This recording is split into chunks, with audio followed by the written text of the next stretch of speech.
자, 진도 나가겠습니다. 310쪽에 46 향실한 백공에게 답함.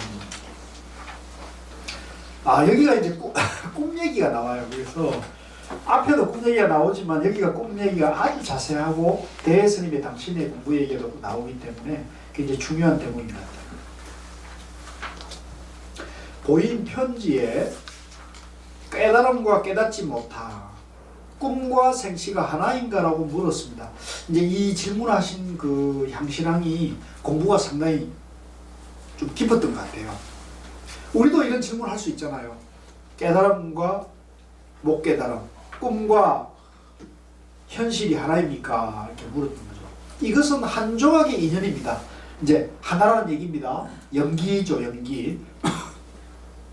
부처님께서 말씀하시기를 너는 반연하는 마음으로 법을 듣기 때문에 이 법도 또한 반연이다 라고 하시고, 이거 이제 능경에 나오는 말인데, 이 반연하는 마음이 있기 때문에 내가 있잖아요. 내가 있다는 마음에서 들으면 모든 것이 경계로 받아들이게 되는 거죠. 그러니까 반연이라고 하시고, 구경에 도달한 사람은 꿈이 없다고 하셨으니 깨친 사람은 꿈이 없다. 이 말 뜻을 잘 한번 새겨보시자고요. 있다 없다의 없음이 아닙니다. 이제 꿈이 없다는 말이 양면에 없다가 아니다는 얘기예요. 양면에 없다가 아니다. 그럼 뭐가 없다는 얘기냐? 말하자면 꿈과 꿈 아닌 것이 꿈과 현실이 하나일 뿐이라는 거예요. 이 재밌죠? 꿈과 현실이 하나다. 둘이 아니다. 깨친 사람은? 그러니까 꿈이 따로 없다는 얘기거든요. 깨친 사람은? 예, 깨친 사람. 난 아니고.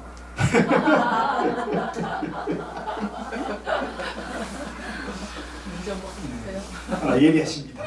예리하시요. 이렇게 보면 부처님께서 금북을 꿈꾸신 것과, 이제 그 주에 나와 있습니다만은, 이제 부처님께서 법문을 할 때 항상 북을 달아놓고 북을 치고 울려서 이제 그 다음에 법문을 설법을 하셨다는 거예요. 그런데 부처님이 열반 즈음에는 그 북이 하늘에 이렇게 공중에 북이 달려버렸다는 거예요. 그러니까 북을 칠 수가 없잖아요. 북을 칠 수 없으니까 설법이 할 수가 없다. 그렇게 해서 이제 부처님이 열반을 이제 상징하는 꿈으로 이제 부처님께서 그 금북을 꿈꾸셨다는 것을 이제 그렇게 말하고 있는 거예요. 그러니까 부처님도 꿈을 꾸신 거죠, 그죠? 꿨습니까, 안 꿨습니까? 동봉구사님. 꿈과 현실 하나인데 꿈이 없죠. 꿈도 아니고. 아니, 꿈도 아니고. 그런 얘기가 아니라 꿈과 현실이 하나면 현실과 또 꿈이고. 아니죠. 현실과 꿈도 현실이고 현실도 현실이죠. 부처님이 우리 중생을 자비로 얘기해가지고 내 꿈속에 들어와 계시는 것도 부처님 아니에요. 내 꿈속에 부처님이 들어왔잖아. 네. 나 꿈을 깨닫고. 그거는 꿈이고. 그거는 꿈이고. 현실. 부처님은 꿈도 꿈이고. 어렵네. 현실이지. 그러니까 부처님은 네. 꿈도 현실이고. 현실이고. 네. 꿈도 현실이고 현실도 현실이고. 해인 하나라는 거죠. 해인 삼매 속에 항상 있다 그 말이지. 그렇죠. 해인 삼매를 말이지. 아이고 그래. 아니 여기 삼매면 삼매지 무슨 해인 삼매 따로 있고 항상 삼매 속에 그렇죠. 항상 그 삼매 속에 둘이 아닌 거죠. 둘이 아니라 항상 삼매. 둘이 양변이 없기 때문에 항상 삼매. 꿈도 하나고 현실도 하나라는 거죠. 양변이 없으니까. 근데 우리는 꿈과 현실을 구별해. 양변에 분별하잖아요. 그렇죠. 그죠? 꿈 따로 현실 따로 그러잖아요. 이게 양변이 되는 거죠. 근데 꿈과 현실이 하나라는 얘기는 모든 경계가 여여한 경계인 거잖아요. 그죠? 경계가 네, 그러니까 꿈도 현실이고 현실도 현실이고 무경계. 그렇게 봐야겠죠. 그래서 여기서 부처님이 꿈 안 꿨다 이런 게 아니고 꿈을 꿨잖아요. 부처님 꿈을 꿨는데 그 꿈과 현실이 둘이 아닌 경계, 그죠? 양변이 아니라는 거죠. 잘 이해를 하셔야 돼요. 그 전혀 망상이 아예 없다는 말씀입니다. 그렇죠. 양변의 분별심이 딱 떨어진 거죠. 그러니. 네. 말하자면 꿈과 꿈 아닌 것이 하나일 뿐입니다. 그렇죠. 그래서 육준안경에는 번뇌적 고리라는 말이 있고 그렇죠. 중생적 부처라는 말이 있잖아요. 이렇게 보면 부처님께서 건국을 꿈꾸신 것과 고종이 부여를 꿈에 얻은 것, 이제 요거는 주가 있으니까 보시고요. 공자가 꿈에 두 기둥 사이에 제사 드린 것, 이제 공자께서도 돌아가실 즈음에 이 꿈을 이렇게 꾸셨다는 거예요. 그 꿈을 꾸시고는 돌아가실 것을 이제 아셨다는 얘기거든요. 그러니까 이런 성인들이, 그죠? 성인들이 꿈을 꾸시지만 그 꿈과 현실이 성인은 둘이 아니다. 분별이 아니라는 거예요. 또한 꿈이다, 꿈 아니라는 아르마리를 짓지 마십시오. 그런데 이제 우리는 왜 꿈 그러면은 그 박근혜 전 대통령이 영예 시절에, 그죠? 그 최대민 목사가, 그죠? 편지를 썼는데 그거 아닙니까? 최대민. 간밤 꿈에 유경수 여사께서 나타나서 영예를 잘 보살펴달라고 저에게 교시하셨다. 그죠? 그러니까 꼭 영예를 내가 만나야 된다. 왜? 유여사께서 저희한테 당부하신 말씀이, 전해달라는 말씀이 있었다 그러니까 그 편지를 받아보고 아이고 우리 어머님이 꿈에 현명했구나. 만나가지고 거기서 꿈 얘기를 하니까 뿅 가게 된 거죠. 그죠? 꿈과 현실을 혼란에 빠진 거죠. 이게 이제 전도몽성이죠. 부처님도 꿈에 나와가지고 공부 열심히 하라 열심히 해야 그것도 전도몽상. 그래서 이제 우리가 되게 이제 사람들이 사텐소견으로 사람들을 혼란시킬 때 이 꿈 얘기를 많이 하잖아요. 그죠? 그러니까 이제 이런 걸 보면 정견을 세우는 게 얼마나 중요한 것인지 굉장히 중요하다는 거예요. 그래서 지금 그 얘기를 하는 거예요. 그래서 지금 이것도 마찬가지입니다. 이건 동서동금을 막론하고 꿈 얘기를 많이 하잖아요. 그죠? 모든 소설이나 영화나 이런 거 보면 꿈 얘기로 많은 걸 등장시켜가지고 거기서 얘기 끌라 그러잖아요. 구운몽. 구운몽도 있고 뭐 다 그렇죠. 그래서 여기는 이제 우리 불교에서는 그런 게 아니라는 거죠. 311조. 도리어 세상을 보건대 오히려 꿈속에 일것 같다고 하니. 근데 요거는 분별 망상 속에 사는 입장에서 보면 이 세상의 모든 삶이 꿈과 같은 거예요. 양변을 떠나면은 이 세상이 그대로 극락이 되는 거지만 양변에서 살게 되면 이 세상이 허망하고 꿈속의 일 같은 거죠. 요걸 잘 구분해야 돼요. 가르침 가운데 분명히 밝혀놓은 글이 있습니다. 오직 꿈은 전체가 망상인데 이제 양변에 꿈과 꿈 아니다를 분별하면은 꿈 전체가 망상이죠. 중생이 전도되어 일상 눈앞의 일을 실제라고 생각하고 다만 전체가 꿈인 줄 알지 못합니다. 이제 우리가 이제 꿈을 실체화하기, 내가 있다고 생각하면 꿈도 있고 또 현실적인 꿈 아닌 현실의 삶도 내가 있다고 생각하면 이것도 이제 현실이라고 보는 거잖아요. 그렇지만 그것이 사실은 양변에 떨어진 것이니까 그것이 허망한 분별심이다. 분별망상의 세계다. 상대분별의 세계라는 거죠.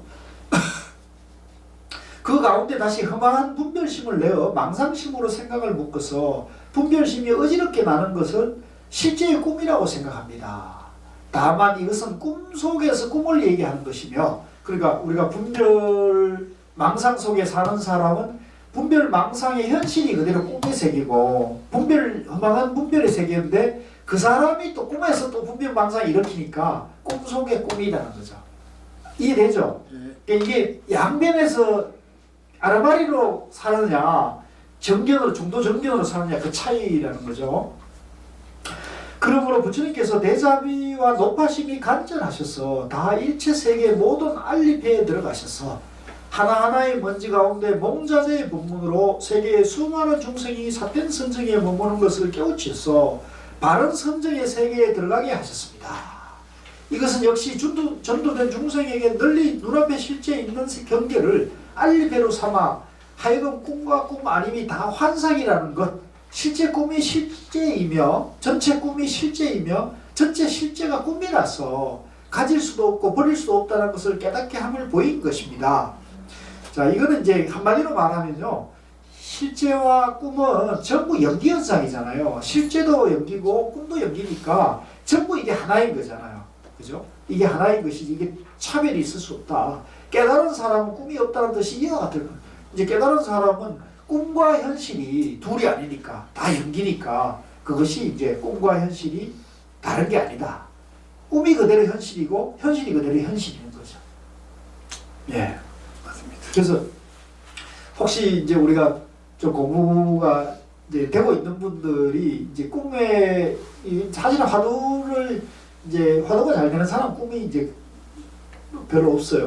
근데 이제 꿈이 이제 자꾸 이렇게 인지가 되면은 그 꿈에서 뭐 이렇게 보이고 이렇게 이런 것에 대해서 뭐 이렇게 이 생각이 이제 착각이 일어나가지고 그걸 실체로 받아들여가지고 간밤에 예를 들면 내가 돌아가신 할머니가 나타나가지고 뭐라고 하셨다. 아 이게 뭐지? 그래가지고 왜 계신가? 어디 가서 상담도 하고 점집에 가두고 뭐 이렇게 가보니까 그 조상 천도를 해야 된다. 천도비가 5천만 원이라고. 그럼 이제 그렇게 되면 이제 해야 되는 거죠. 이제 그런 사람들이 많아요. 그리고 그걸로 종교의 주종을 세우는 게 이제 젊은 학생들이 꼬셔가지고 말이죠. 그죠? 이렇게 쫙 꼬셔가지고 결국은 이제 처음에 10,000원 내게 하고 그 다음번에 30,000원 내게 하고 그 다음에 100,000원 내게 하고 그 다음에 전재산 바치게 하는 아주 고도의 그런 심리적인 그런 테크닉을 만들어 놨더라고요. 도를 아십니까? 도를 아십니까? 네. 그리고 유튜브 한번 여러분 시간 나시면 그 뭐 쓸데없는 정광훈이 이런 거 보지 마시고 도를 아십니까? 이렇게 보세요.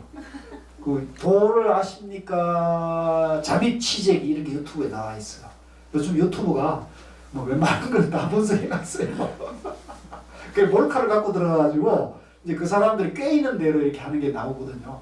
근데 그거 제가 한번 봤는데 이제 저번에도 말씀드렸지만 이 대순진리회가 굉장히 치밀한 시나리오를 가지고 있다는 걸 제가 느꼈어요.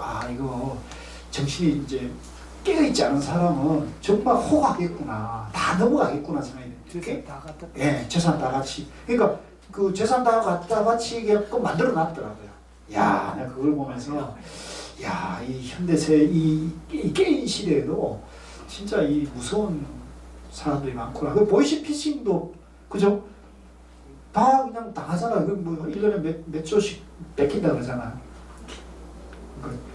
게임 깨어있는 게 중요해. 게임 시절이 안 되니까 그렇죠. 그러니까 이런 허망한 생각으로 사로잡혀 사는 사람들이 많다는 얘기가 되거든요. 그래서 우리가 이 깨어있다는 것이 굉장히 불교 공부를 한다는 것이 굉장히 중요한 것 같아요. 자, 그 다음에 이제 312쪽에 보내온 편지의 물음이 제가 36살 때 의심했던 것이라 이제 대스님 당시 공부 얘기를 하는 거예요. 대스님이 36살 때 똑같이 이런 경험을 하셨다는 거예요. 이제 당신 얘기가 나오는 거죠. 읽고 모르는 사이에 가려운 것을 긁어주었습니다. 또한 이것으로 원호스님께 물으니 이제 꿈 얘기를 원호스님께 물었다는 거예요. 원호스님은 누굽니까? 대스님의 법사 아닙니까? 그죠? 다만 손으로 가리키며 말하기를 그만두고 그만두어라. 망상을 쉬고 망상을 쉬어라. 꿈 얘기를 하니까 그만두라. 왜 쓸데없는 얘기를 하느냐. 이제 망상이라는 거지. 꿈 얘기를 하니까.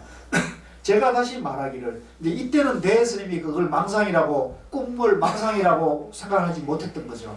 꿈에서 그걸 나타난 경계를 실제화 시켜가지고 이제 얘기를 하니까 이게 망상이라는 걸 하는 거예요. 제가 다시 말하기를 저는 잠자지 않을 때는 부처님께서 칭찬하신 것을 의지하여 실천하고 그러니까 깨어있을 때는 부처님 가르침을 실천했다는 거예요. 부처님께서 꾸짖은 것은 감히 어기지 아니했습니다. 깨어있을 때는 부처님 가르침을 그죠? 계율을 그대로 지켰다는 거예요. 깨어있을 때는 부처의 경지에 이르렀다는 얘기가 되겠습니다. 우리도 이 정도는 되죠? 90%.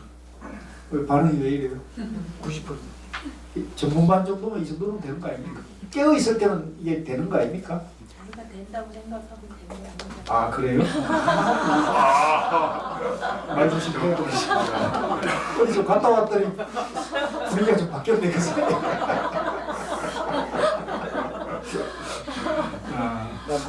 나못 들었다. 나도 이 수법을 좀 달리해야겠네요. 우물 전문 상담이십니다. 전문관을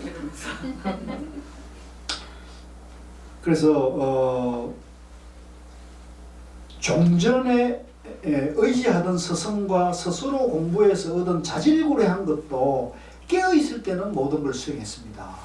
그러니까 이제 우리가 잠잘 때를 제외하고는 공부가 항상 부처님의 정견을, 부처님의 지견으로 살았던 얘기잖아요. 사실 이것만 해도 굉장한 거죠. 그렇죠? 이것만 해도 굉장한 거죠. 그래서 이제 배혜 스님이 36살 때까지 이경지에 이르렀다는 거예요. 그래서 당신이 이제 깨달았다고 생각한 거야. 내가 공부가 됐구나. 이렇게 생각한 거죠. 충분히 그럴 수 있겠죠. 네. 사실 이 정도만 해도 공부는 굉장한 거죠. 네. 그런데 이제 우리 선에서 말하는 확철대오가 뭐냐, 도가 뭐냐는 걸 잘 보시자는 거죠. 그러나 침상에 올라가 반쯤 깨어 있을 때에는 이제 잠을 자러 가가지고 의식이 이제 반쯤 깨어 있다는 얘기는 이제 꿈을 꿀 때를 말하는 겁니다. 이제 잠재의식 세계죠. 심리적으로 말하면 잠재의식 세계. 꿈꿀 때 이미 주제를 짓지 못하여 이제 꿈을 꿀 때는 내가 그 꿈을 마음대로 할 수가 없다는 거예요. 꿈에 금은 보화를 얻으면 기쁘기가 한이 없고, 꿈에 어떤 사람이 칼이나 몽둥이로 협박하거나 모든 악한 경계를 만나면 두려워서 떨었습니다. 이제 꿈에서 이제 자유자재가 안 되고, 그죠? 깨어있을 때는 내가 자유자재가 됐는데, 꿈에서는 흔들렸다는 거죠. 경계에 주각과 객관이 벌어져가지고 공포를 느꼈다는 겁니다. 그러니까 이 공포심을 느꼈다는 것은 괴로움을 받는다는 얘기니까 생로병사의 괴로움에서 자유롭지 혜택하지 못했다는 걸 증명하는 거죠. 스스로 생각해 보건대 이 몸이 오히려 있어도 다만 잠들었을 때 이미 주인공이 되지 못하는데, 그죠? 이제 내가 지금 깨어있을 때 됐는데 잠이 들어가지고 꿈속에서 이렇게 주인이 되지 못하는데, 하물며 지수화풍이 흩어지고 다만 여러 고통이 성하게 일어나면 이제 나중에 가가지고, 그죠? 죽음을 맞거나 큰 병을 마주했을 때는 어찌 윤회를 받지 않겠습니까? 이제 생사의 괴로움을, 나고 죽는 괴로움을 받는다는 얘기가 되잖아요. 그러니까 이제 이것이 이제 이 대스님이 굉장히 진실한 얘기를 한 거예요. 36살 때. 그래서 이 속에 이르러 바야흐로 처음 바쁘게 공부. 이제 이때 이제 정신이 팍 들어가지고 이제 시간을 낭비하지 않고 공부를 했다는 거예요.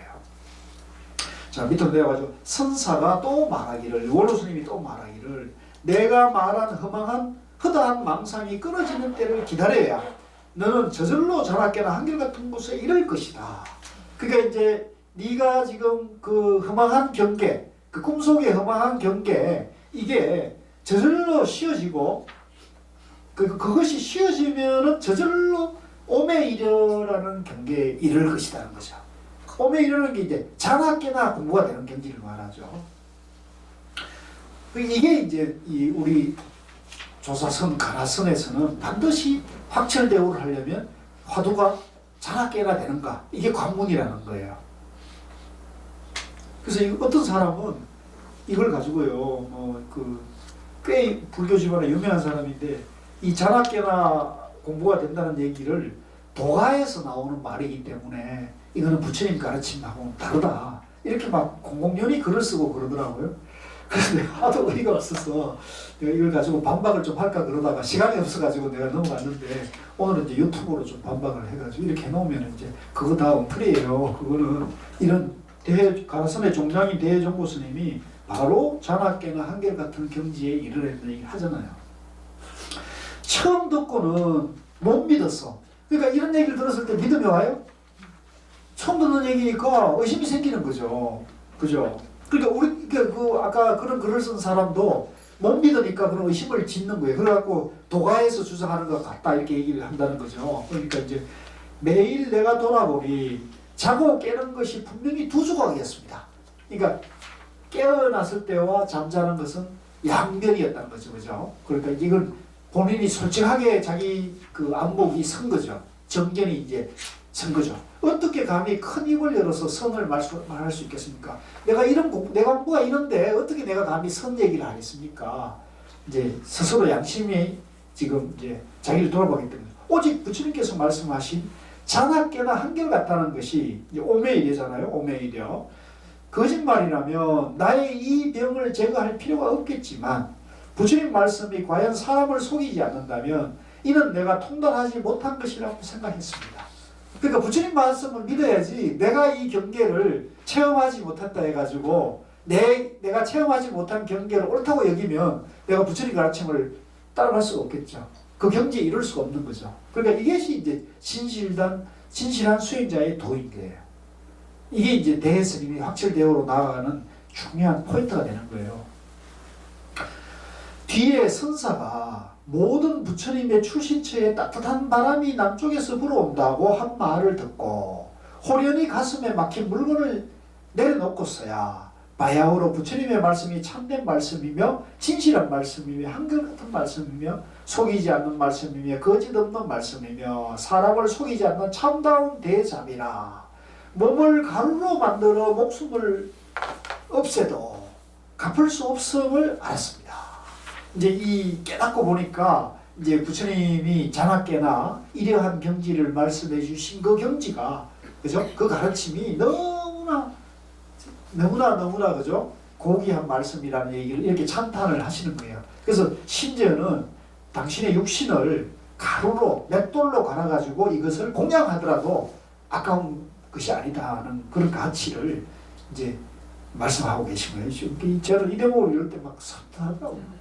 야, 나도 이런 마음을 과연 낼 수 있을까 이런 생각이 들었어요. 내가 몸을 갈아가지고 부처님께 공양해도 아깝지 않다. 눈물은 안 나죠. 부처님이 안 받으시겠지.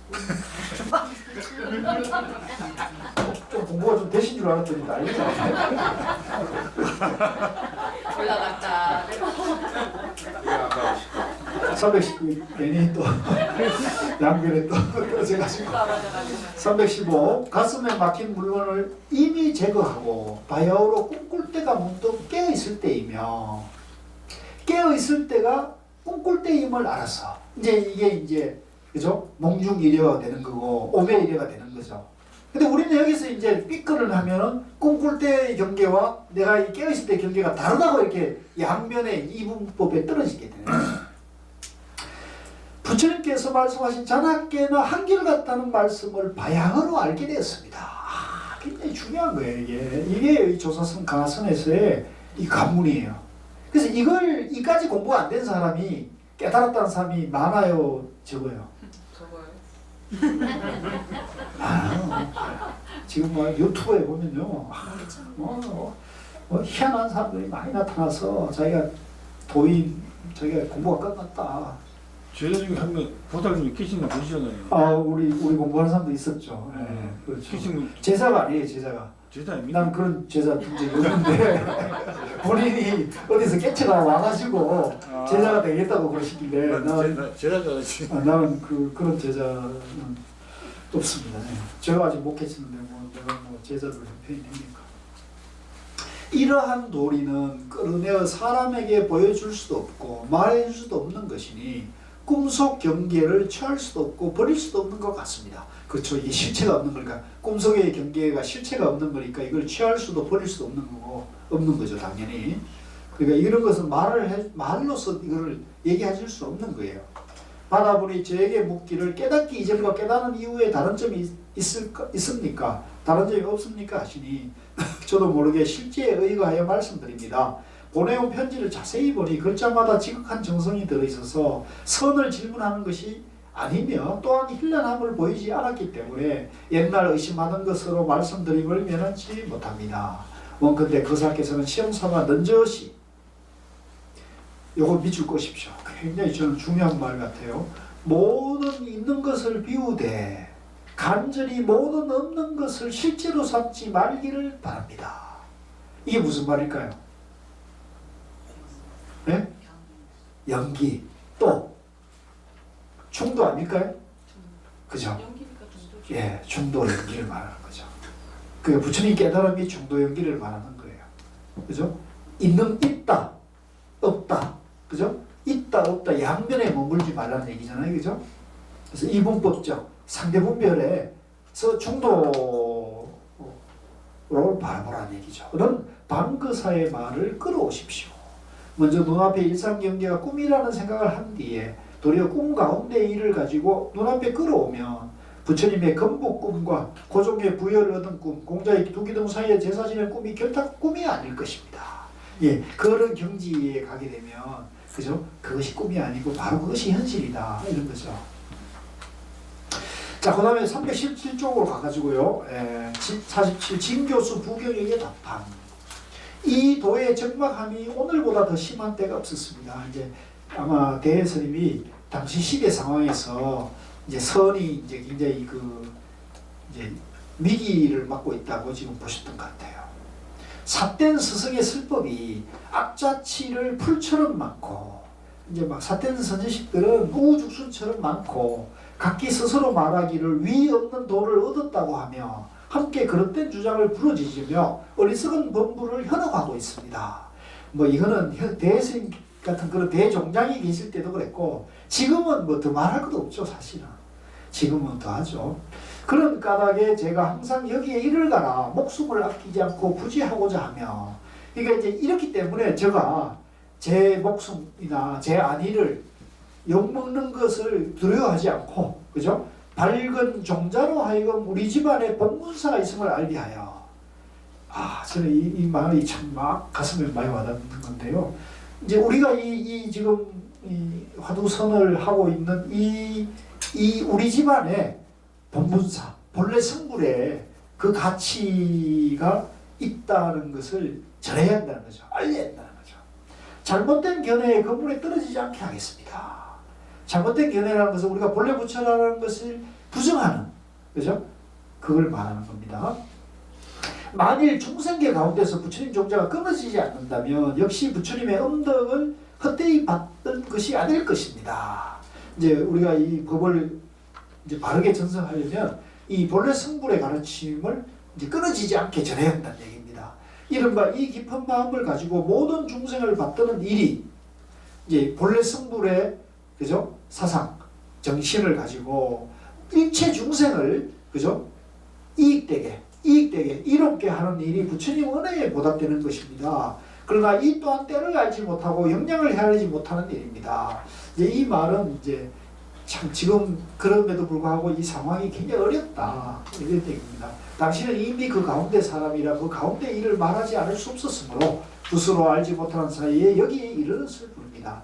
자, 이 말씀은요, 이제 안목이 이제 트인 사람들 간에 이제 이런 그 종지를 널리 선양해야 될 그 필요성, 그죠? 정법행을 해야 될 필요성을 지금 얘기하고 있기 때문에 이 말씀이 좀 상당히 애절하고 좀 그런 마음이 좀 듭니다. 자, 그 다음에 하나 더 하죠. 319쪽에 48 인파는 소춤에게 답하고, 편지에 한마디 말을 얻으려고 신도인과 더불어 공부를 한다고 하니 이미 원각경을 보았다면 경전 가운데 어찌 한마디 말에 그칠 뿐이겠습니까? 이제 이런 걸 보면은 이제 우리가 선을 하지만 경전을 다양하게 섭렵했다는 걸 우리가 볼 수가 있죠.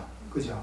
대스님도 이제 뭐 화엄경이다, 원각경이다, 능엄경이다는 많은 경전을 자유자재로 인용하고 있잖아요. 그래서 우리가 이 가라선을 한다 그래가지고 화두만 하면 됐지 무슨 경전이 필요하냐 이런 말을 하는 것은, 그것은 이제 양변의 속도를 하는 거예요. 그렇죠. 그런 걸 하면서도 이제 경전과 어록을 늘 가까이 하면서 정견을 확고히 다져가는 그런 노력이 필요한 겁니다. 모든 위대한 보살이 각기 자기의 의심나는 것을 따라서 질문하거늘 세종께서 의심하는 것에 근거하여 일일이 분명하게 분석하신 대단의 내용이 명백합니다. 전해드린 바의 화두도 또한 그 가운데 있습니다. 화두도 부처님 말씀하고 같다는 겁니다. 경전에 이르기를 항상 허망한 생각을 일으키지 말며 모든 망상을 또한 쉬어 없애려 하지 말고, 여기 나오네요. 망상을 없애려 하지 마라. 그죠? 망상을 없애. 그 망상을 없애려 하면은 망상이 있는 겁니까? 없는 겁니까? 있는 거. 있는 걸로, 그러니까 상대분별로 대하는 양면에서 공부를 하는 거예요. 망상 경계에 머물려 통달해 알려 하지 말며, 이제 망상하고 싸우면 망상을 통달하잖아요. 이 말이 가장 친절합니다. 통달해 아는 것이 없는 데에서 진실을 판별하지 말라고 했습니다. 제가 옛날 우문화에 있을 때 일찍 이것을 읊어 말하기를 연꽃잎은 둥글둥글 둥근 것이 거울과 같고 마름은 뾰족뾰족한 것이 송곳과 같네. 바람이 버들강아지를 흔드니 틀공이 달아나고 빗방울이 배꽃에 떨어지니 나비가 나네 라고 했습니다. 이게 이제 대스님의 개성이에요. 다만 이 말을 가지고 위에 놓아두고 도리어 경문을 가지고 아래에 옮겨오면 개성이 곧 이 경전이고 이 경전이 곧 개성입니다. 이제 경전과 개송이 이제 양변이 될 수가 없다는 얘기죠. 둘이 아니다. 시험 삼아 이와 같이 공부를 할지언정 깨달았다 못 깨쳤다를 상관하지 마십시오. 이제 우리는 이제 공부하다 보면 우리에게 공부에 계속 또 자게 되는 게 아이고 내가 이렇게 공부해가지고 언제 깨칠까 이런 생각이 할 때가 있잖아요. 그죠? 도반들끼리 또 얘기하다 보면 아이고 뭐 이렇게 해가지고 금생에 어떻게 공부가 되겠어. 뭐 나는 다음 생에 공부를 깨치지 뭐 이런 식으로 얘기를 많이 이제 그런 게 다 이런 말하고 상관하지 마십시오. 그런 말조차도 사실 하는 게 바람은 좋은 게 아니에요. 그죠? 그걸 아직도 양면에서 얘기하는 얘기잖아요. 그래서 우리 전반에서 공부하시는 도반님들은 이제 그런 말을 다른 도반들이 하면 나무랄 필요는 없고요. 그것들 그거 양면을 빠졌다고 막 지받고 막 지르고 아직 정견이 안 섰다고 이래 하지 마시고 이제 자연스럽게 이제 그런 말이 그죠? 쓸데없는 말이라는 것을 이제 스스로 아시도록 이제 유도하실 필요가 있어요. 마음이 급하고 바쁘게 하지 말며 이것도 중요한 말이에요. 여기 뭐 연세 좀 드신 분들이 우리 오늘도 뭐 100세 스승이 90세 제자하고 같이 참 대단하더라고요. 그죠? 그러니까 이게 공부라는 게 이게 내가 예를 들면 내가 70이다 이래가지고 이제 얼마 안 남았다 이런 마음으로 공부를 하면 깨달을 수 있을까요? 그런 마음이 있으면 못 깨치는 거예요. 그건 역시 분별심이잖아요. 그걸 내려놓는 거예요. 그걸 내려놓을 때 이 공부가 더 다가가는 거거든요. 그래서 제가 늘 말씀드리는데 우리 오늘 지금 이 나이에 오늘이 최전성기고 우리 인생의 최전성기고 최고의 황금기예요.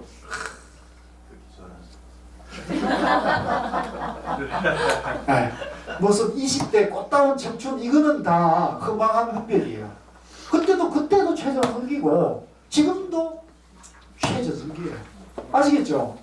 이걸 착각하면 공부가 양면에서 공부를 하는 거거든요. 오늘 지금 이 순간 이게 나의 최전성기, 최한금기 이것밖에 없다 이렇게 생각해요. 여기에 딱 견해가 딱 서야 돼요. 감사합니다. 감사할 것까지는 없고요. 그래서 이런 견해가 확고히 딱 서게 되면 공부에 안달하거나 초조해하거나 연연해하거나 또 그렇다고 너무 너긋하게 하거나 이럴 필요 없는 거죠. 그죠? 그냥 순간순간 최선을 다하고 순간순간 진실되게 하는 거죠. 마음이 급하고 바쁘게 하지 말며 또한 놓아서 느리게 하지 말아야 합니다. 이제 양면에서 공부하지 말라는 얘기예요. 이것도 금은고줄을 고르는 법과 같이 하여 그죠? 아시죠? 가양금줄, 기타줄, 피아노줄, 금은고줄 고르듯이 너무 팽팽해도 제소리가 안 나고 너무 느슨해도 제소리가 안 나고 적절하게 그죠? 중도가 되어 있는 얘기죠. 그래서 돌아가 다만 충밀 스님 척의 사람들과 더불어 서로 친하여 서로 절차탁마하며 도업을 판단하지 못할 것이 없을 것입니다. 빌고 빕니다. 여기는 이제 바른 도반하고 그죠? 공부를 잘 지어가라 이런 말씀을 하셨네요. 자, 공부 재밌죠? 네. 재미없습니까? 저는 아직 이런 말씀 본 분들이 굉장히 신심이 나는 분인데, 그래서 전문반이 아주 좋은 그죠? 우리 여러분들 안목과 수준에 맞는 공부가 아니겠나 싶어가지고 즐겁습니다. 수고하셨습니다. 자, 여러분 수고하셨습니다. 서로 합장하고 마음 정하기로 하겠습니다. 합장하시고. 수고하셨습니다.